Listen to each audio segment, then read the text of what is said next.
Welcome back, guys. Dr. Derek King here with YourBrainChild.org, educating parents for student success. Well, today's video is a little bit different. It's a departure from the norm. You're not going to really hear me talking that much. What you're going to hear is a Harvard admissions advisor giving advice to a college athlete regarding their admissions and giving themselves an advantage to enter into Harvard. So I want to say a special thank you to Mark Lewis, who is the Harvard admissions advisor that I had the opportunity to meet, about 3 or 4 years back, and we had a discussion, and he was more than generous to allow me to be able to conduct a small interview with him, as well as videotape his interaction with the student, a real life interaction with a student who was interested into entering into Harvard. This young lady was also a college athlete, so there's a lot of information there for people who just want to enter into Harvard, as well as student athletes who are looking for an advantage. Now, Mark is also the CEO and founder of Education Attainment Services, which helps students get an advantage into getting into the top tier schools and helps them find scholarship money. And through this video, you'll see I will put the link to Mark's information in the video, and I recommend that you actually contact him if you have a student who is interested in entering to the Ivy Leagues or just wants more information regarding entering into college. Now, Mark specifically attended Harvard as well as UC Berkeley. Again, thank you so much, Mark. I want to apologize in advance because we actually did this video within the Black College Expo. There were thousands of people there, so there's a lot of background noise, and I also want to apologize because it's not in great focus, but the sound is actually pretty good. You can hear everything that's actually happening. Let's get started.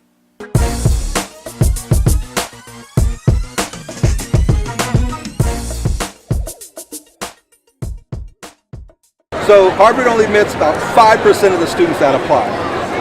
20% of the legacies. You know what a legacy is? If you were my daughter, you'd be a legacy. Yes. 40% of the athletes. Now, this is the way the Ivy Leagues work. So the coach cannot do anything with you unless admissions vets you. So the coach would say, get your application in early. So the coach likes you. Maybe he has a list of 20 students that he likes, right?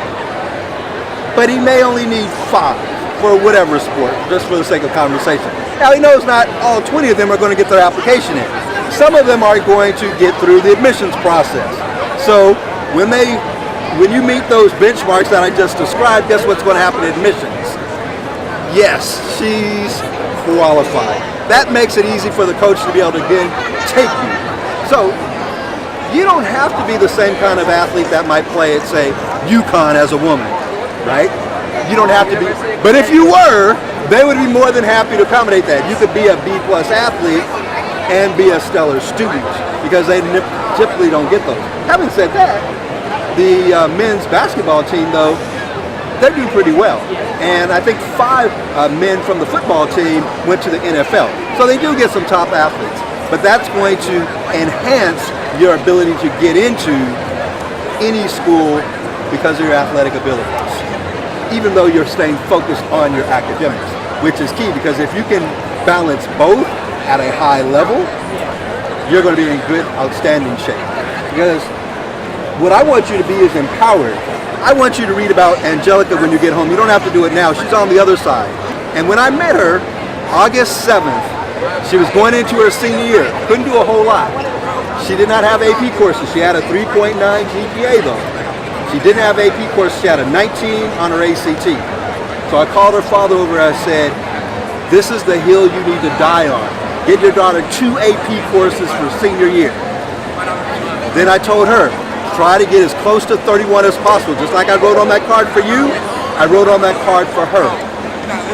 From August to October when she took the ACT, she went from 19 to 31. I feel like I limited her. She also got those 2 AP courses. She got A's in them. Now I'm going to show you how thin the margins are, because you'll read it in there. So her sister was 2 years older, also a Katrina survivor, but her sister didn't get any advice. So they only shared 2 schools in common. Angelica also applied to Tulane and Rhodes, and that's the 2 schools that her sister shared. Her sister didn't get into Tulane, but she got into Rhodes, no money. Angelica got into Tulane, $100,000 I believe, it's on here, a full ride to Rhodes. She didn't want to go to Rhodes. but she also got into Vanderbilt, Washington University, and St. Louis. Prior to being admitted for her academics, she received 5 full scholarships for golf. She didn't get a lot of them because at the time she had that 19 on the ACT. Now in September, when she found out from these 5 schools, she turned down all of them. So I immediately called her father. He said, that's okay. We want to do the best thing for her academically. 3 of those 5 schools turned around and gave her academic full rides. The reason why that's important because she wanted to study abroad. As an athlete, you know you're not able to. She was the #1 female golfer in the country because the USPGA has a boys and a girls. She was the girl. And at first she chose her full ride at Vanderbilt.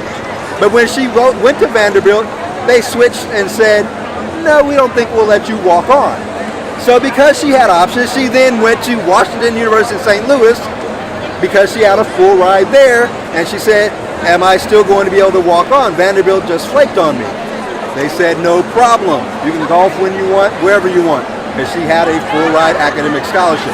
That's being empowered. And you'll see that she got independent scholarships. So let me explain what that means. Because she didn't get university money. Because when I work with a student, I don't want them to get university money. I'd like that, but I want them to get a named scholarship. So in her case at Washington University in St. Louis, she got the John B. Irvine Scholarship. So that means a scholarship committee is funded and she was the named recipient. That's not the university's money. So when she got those independent scholarships, including Ronald Reagan for $40,000 that you see there, that means as a John B. Irvine Scholarship recipient, all her fees, tuition, everything was paid. So the outside scholarship money goes to the school. But guess what happens when everything is paid for already? Where do you think that excess money goes? That's right. So I'm working with her brother now. He said, if I was Angelica, I'd have bought a BMW. But she went into school making money. And then some of them are 4 years, so she's continuing to make money. $68,000. It definitely increase the likelihood of getting into good schools and getting money. For example, these ladies here, I met at the College Expo, all 3 of them, one on the back. And you can see here she got $1.1 million for all 11 schools she was admitted to, including Harvard and Yale. This girl, $1.4 million, the 7 schools she was admitted to. Mark Lewis, Harvard and UC Berkeley alum. I served in admissions at both UC Berkeley and Harvard. And my company, Educational Attainment Services, I assist students in achieving their college aspirations and goals. All right, thank you very much, Mark. Take care. I hope you found that video useful. Again, thank you to Mark Lewis from Harvard University and also from Education Attainment Services. Thank you so much. One of the things that you didn't see in that video was that he did discuss, the target GPAs, target SAT, target ACT.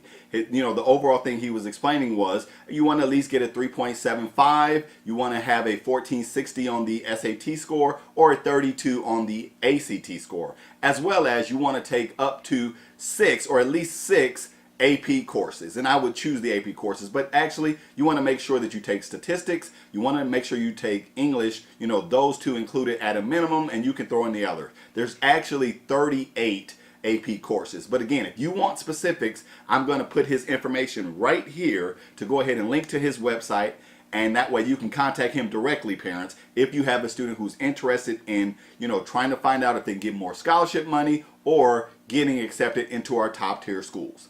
Question of the day. What questions do you have after watching that video? Is there more information that you would like to know? If so, please go ahead and put them in the comment section.